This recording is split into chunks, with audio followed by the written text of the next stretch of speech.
بسم اللہ الرحمن الرحیم۔ السلام علیکم۔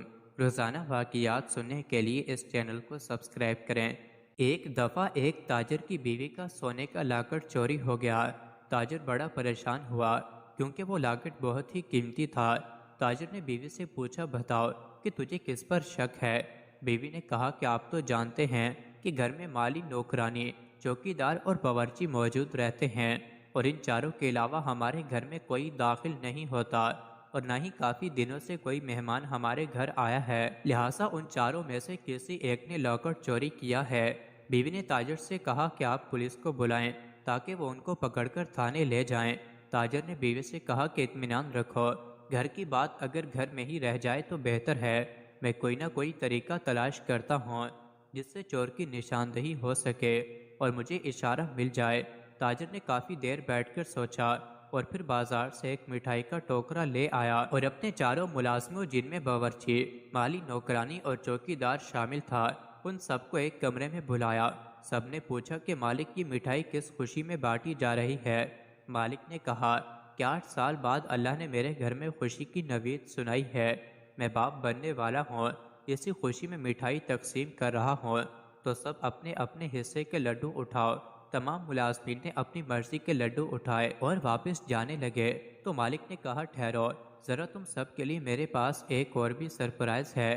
چونکہ آج میں بہت خوش ہوں، اس لیے اپنی دولت کا ایک بہت بڑا حصہ تم لوگوں میں تقسیم کرنا چاہتا ہوں۔ زندگی کا کوئی بھروسہ نہیں، میں نے بہت پیسے عیاشی میں اڑا دیے، اب میں اپنی آخرت کو سنوارنا چاہتا ہوں اور تمہاری مدد کرنا چاہتا ہوں۔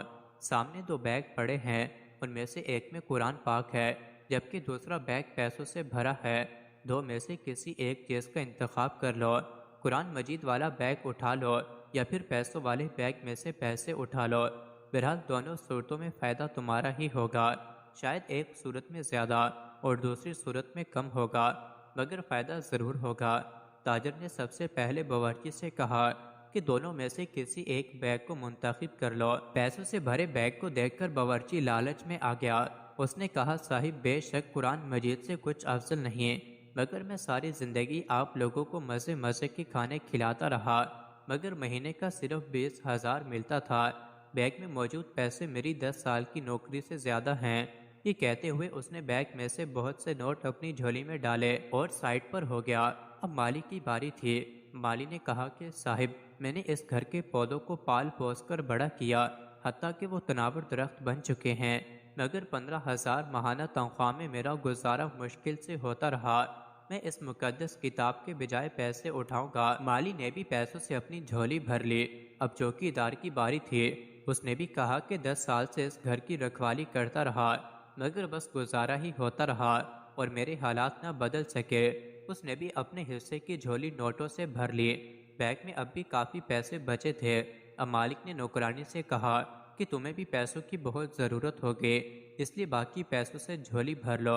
نوکرانی نے جواب دیا کہ صاحب، ساری زندگی میں نے تنخواہ لی اور پیسے کمائے، میری ضرورت بہت محدود ہے جو کہ کم پیسوں میں پوری ہو جاتی ہے، اب کیوں میں قرآن مجید کو لینے سے انکار کروں، میں اتنی بھی خود غرض نہیں۔ یہ کہتے ہوئے اس نے قرآن مجید کو بیگ سے نکالا اور اپنی آنکھوں پر لگایا، مگر جب تلاوت کے لیے کھولا تو اس میں ایک چیک رکھا ہوا تھا جس میں اس رقم کی دگنی رقم لکھی ہوئی تھی جو مالی، باورچی اور چوکیدار نے جھولی میں ڈالی ہوئی تھی۔ تاجر نے کہا، میں نے سوچ رکھا تھا کہ جو بھی قرآن مجید کو پیسوں پر ترجیح دے گا میں اسے دولت سے مالا مال کر دوں گا، اور باقی رہے تم تینوں، تو یہ پیسے جو تم نے جھولی میں ڈالے ہیں سب کے سب نقلی نوٹ ہیں، اصلی پیسے تب ملیں گے جب لوکٹ کے بارے میں مجھے بتاؤ گے۔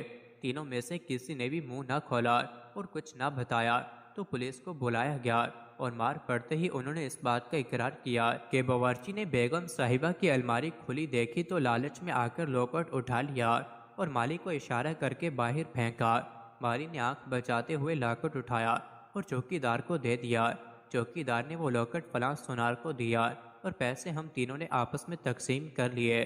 تاجر نے تینوں کو نوکری سے نکال کر پولیس کے حوالے کر دیا۔ شک، دنیا و لالچ اور بے ایمانی انسان کو دنیا میں رسوا کرتی ہے اور آخرت بھی برباد ہو جاتی ہے، جبکہ اللہ پر بھروسہ رکھنے والا، ایمانداری سے کام کرنے والا شخص کبھی بھی کسی کا محتاج نہیں ہوتا اور اللہ کے سوا کبھی کسی کے آگے ہاتھ نہیں پھیلاتا۔ مزید ایسی ہی ویڈیوز کے لیے چینل کو ضرور سبسکرائب کریں۔